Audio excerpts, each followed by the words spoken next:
Россиянин Илья Богданов был пограничником, перешел на сторону добра, стал сражаться в батальоне Азов, потом получил гражданство Украины. А потом, что называется, внезапно.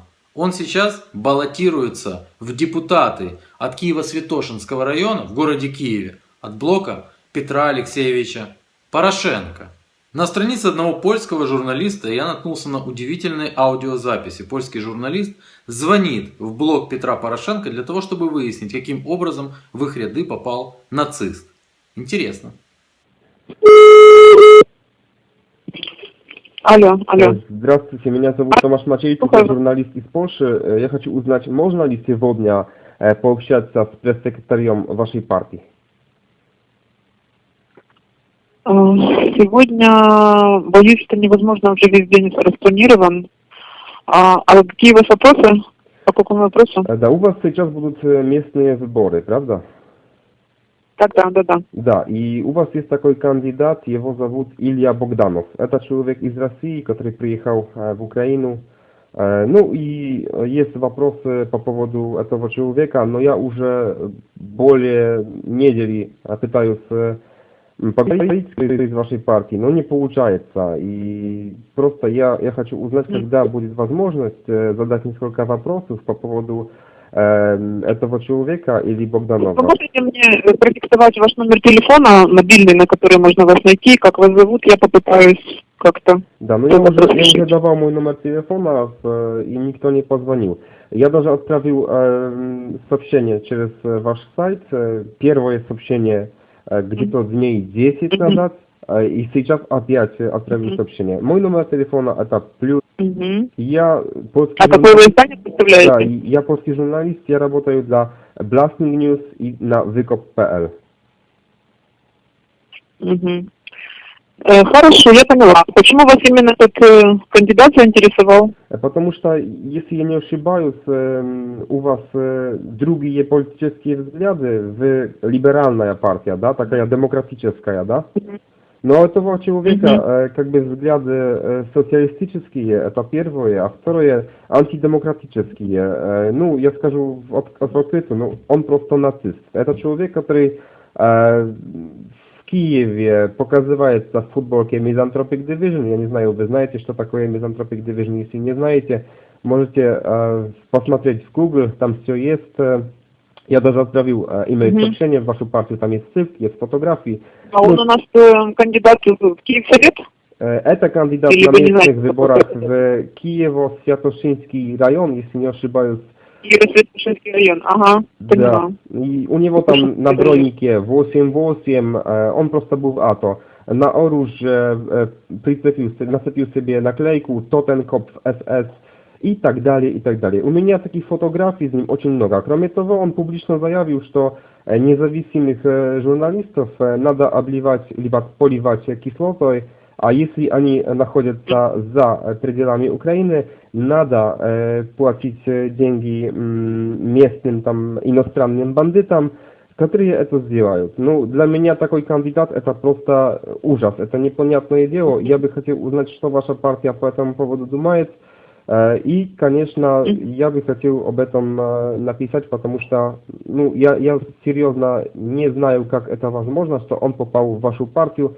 И такой зигомет, такой человек, который кидает зигу, как вы говорите на русском языке, как он может вообще идти в политику в Украине? Он был в России в ФСБ, Федеральная служба безопасности, а сегодня он в вашей партии. Ну, я бы хотел узнать, что ваша партия об этом думает. Спасибо за информацию. Я это все передам. Я допускаю, что поскольку очень большое количество кандидатов могли попасть люди какие-то сомнительной репутации, я это все передам и постараюсь в любом случае вас проинформировать, яка там ситуация.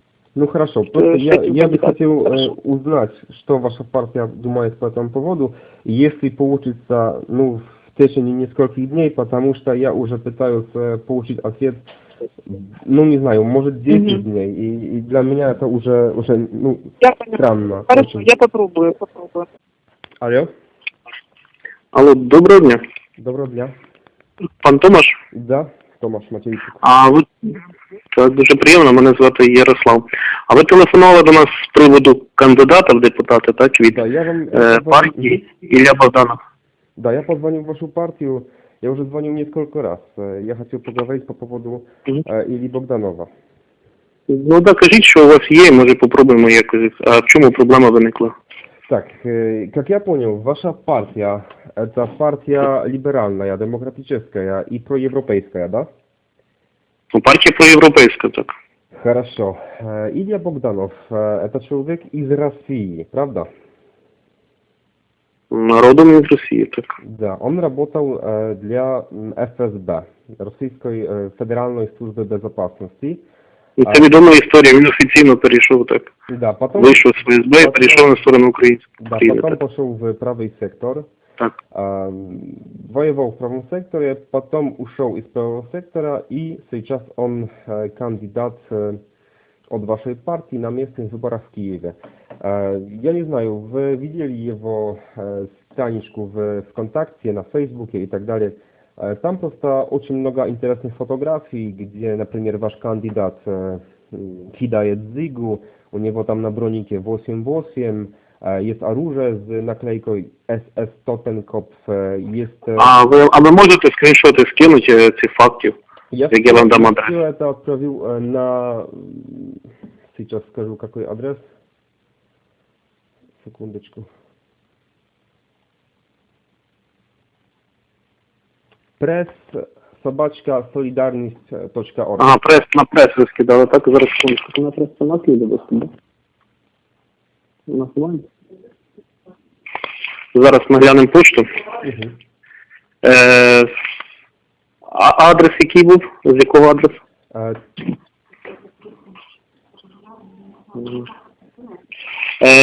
Якщо ви можете зараз продублювати, якщо що, бо могла тут дуже багато листів, могли десь ми його... Сейчас.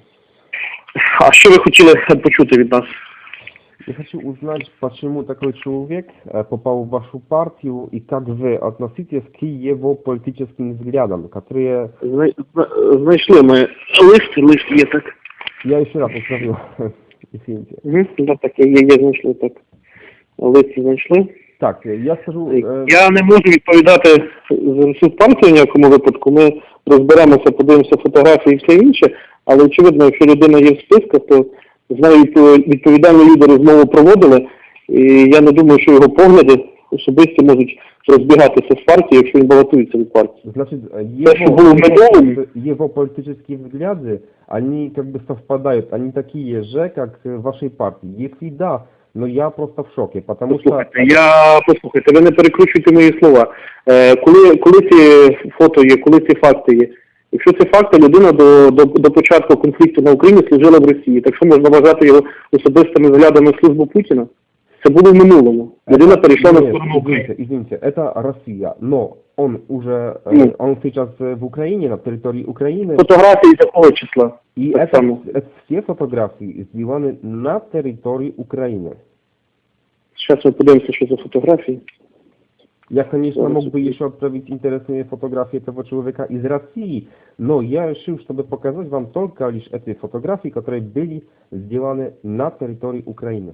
Там есть фотография даже на, я не знаю, что это может сейчас. Есть ваши солдаты, есть какая-то сцена. А можна, звідкиля у вас ці фотографії, ви яким чином спеціально цікавитеся діяльністю українських націоналістів? Так, чи я 4 месяца был в АТО. Я был волонтером, я привозил вашим солдатам помощь, передавал там деньги и так далее. Я тоже помогал польским средствам массовой информации узнать, что на самом деле происходит на этой войне. Ну, ми бачимо фотографії, ну стоїть він з автоматом, я не бачу тут нічого крамольного. Ну и посмотрите на автомат. Если... На автомат. Да, у него Так, есть наклейка. Вы видите наклейку? Ну, її погано видно, чесно кажучи. Дуже Ну, погано. но А що вы там на ній є? видите, что это за... Наклейка є, але на наклейці важко зрозуміти, що. Ну, оця фотографія Русь Весна Су. Це фотографія сайту Русь Весна Су, ви це вважаєте серйозним джерелом? Так, а на А фотографии, от друга фотографія, извините, ОТП банк, це взагалі не Україна. да, эта фотография была на аккаунте этого человека в Фейсбуке и ВКонтакте, но он сейчас уже удалил. Слухайте, ну ці фотографії, що є, я їх всіх бачу. Це всі фотографії зроблені. Одна зроблена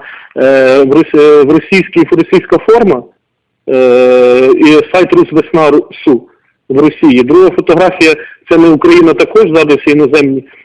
Банк, правда, кофі, ну гіпотетично може десь в Україні, я не бачу знак, що це тут, і він дуже на цих фотографії молодий. І третя фотографія, вона, ну з фронту я теж по ній нічого побачити не можу. Так, от реально я. Хорошо, тогда у меня... По-другому, розумієте, підняття руки до гори, це ж, ну це така історія, я розумію, що ви хочете тим сказати, ну... Мало чего людина цю фотографію робила. Какие у вас там законы в Украине, но в Польше за такое в политику просто не пускают. Я сейчас скажу почему. Потому что на бронике написано 8-8. Это, наверное, его счастливое число, да? Ну, я вас розумію про що ви і все це розумію. Ми будемо з'ясовувати, дякую за інформацію. Просто, знаєте, да. ну як я сказати? хочу только одну вещь сказать. Если у человека есть Ziga и 8-8 на бронике, если у него на оружии есть наклейка с черепом, там есть просто Totenkopf. Это видно сразу. Если у человека публично есть футболка Misanthropic Division, какие еще вам нужны фотографии? Я может, спрошу так. Вы знаете, что это Misanthropic Division? Слухайте, я все розумію, знаю, про що ви говорите. 8-8 всі ці, це тут немає про що дискутувати. Я вас розумію і поділяю, скажімо так, стурбованість такими фактами, якщо вони є. Все, що я говорю зараз, я говорю, що це будемо з'ясовувати, коли це було, як це було, за яких обставин. Тому що це, ну, це ваша, скажімо так, приватна думка, ми її врахуємо і розберемось. И если у вас, если Украина это европейское государство, если вы европейская партия, если вы европейцы, тогда давайте, может, просто начнем говорить как обычные нормальные люди, без лжи, без пропаганды и без таких лозунгов, типа, ну, вы знаете, он там кинул Зигу, у него там 8-8, но Зига это он просто вызывал такси, а 8-8 это его счастливое число. Почекайте, ну є. Це не так, да, ну, і 8-8 не заборонено як таке, да, я розумію про що ви. Це можна, звісно, звичайно, любу справу можна заговорити, я жодним чином того не намагаюся зробити. Ми вас почули, будемо розбиратися, чесно, від вас не чуємо чую багато нового. Оскільки це відповідає, будемо розбиратися. Я хочу узнать, может ли кандидат в вашей партии одеваться в одежду нацистских организаций? Я вам повторюю, ми будемо розбиратись і дивитися по ситуації Іллі Богданова. Що значить, чи може? Не може члени нашої партії підтримувати відверто нацистські організації. Це зрозуміло. Если окажется, что Илья Богданов поддерживает нацистскую организацию Misanthropic Division, можно ожидать, что вы будете что-то против него делать? Или вам просто все равно? Послухайте, все одно нам не є, напевно, тоді вам не відтелефоновувалися, не розмовляли, якщо б нам було все одно, правильно? Або була б, напевно, інша відповідь. Я кажу, що є отримані від вас факти, я не уповноважений, я не володію цією інформацією, ми будемо розбиратись, дивитися. Якщо є факти порушення законодавства українського чи європейського, тоді будемо дивитися по ситуації, які приймати рішення. Я не уповноважений вам зараз давати такі оцінки, просто не уповноважений. Я можу дати свою особисту думку, на Польщі і так далі цих речей. Ну, я в Польщі часто буваю і так далі. Ви розумієте, що це, ну, треба дивитися на це ширше просто. Я нічого їх не виправдовую, це їхня позиція. Я її не поділяю. Да, я все понимаю. И посмотрите, пожалуйста, как выглядит польский закон против нацизма. У нас в Польше такой символики не заметите, потому что она запрещена. Я хочу узнать официальное мнение вашей партии по этому поводу. Ну, без этого я не могу ничего сделать, как бы не могу написать статьи и так далее. А я не хочу использовать этого материала, который уже у меня есть, без, как бы, вашей оценки. Ну, я кажу, передам інформацію відповідальним людям, далі ми приймемо рішення, вас повідомимо. Пару штрихов к портрету кандидата от блока Петра Порошенко. Ну, по сути, это мы все знаем, да, что кто этим заправляет. Одна этническая преступная группировка. Стрелков, он же Гиркин. Ну, он же, да, Коломойский, то есть сказал, да, что Стрелков еврей, да, то есть они знакомы, в принципе. Кто еврей там, кто не еврей. Он же, ну, вообще главный еврей это ну, в Европе, в Коломойске. Вот он там обозначил всех россиянских еврейчиков. Это наши, да? Это наши. Да, это наши. Там это теточки Сары, внучок. Опять же, журналистам нужно носить атмосферу страха. Атмосферу хаоса, страха. То есть нужно знать их маршруты движения, да? Нужно все время это все выкладывать в интернет. Нужно их все время запугивать. Там где-то можно нанять цыган, пусть их и забьют. Поехал в Лондон отдыхать, получил пиздюлей от местных пакистанцев. Ну, за 100 баксов проплатили, что там проблема. Облили кислотой там, или шария, да, там что-нибудь такое, на бутылку его посадили. Ну, то есть должна быть атмосфера страха. Это о том, как кандидат от блока Петра Порошенко представляет себе свободные средства массовой информации. Ну и теперь лично от меня, Илья Богданов. Мои друзья-пакистанцы с нетерпением ждут, когда ты им заплатишь $100. Ну и приезжай. Тут тебя встретят еще и мои друзья ромы, которые также имеют к тебе ряд вопросов. Вершитель судеб. Привет блоку Петра Порошенко.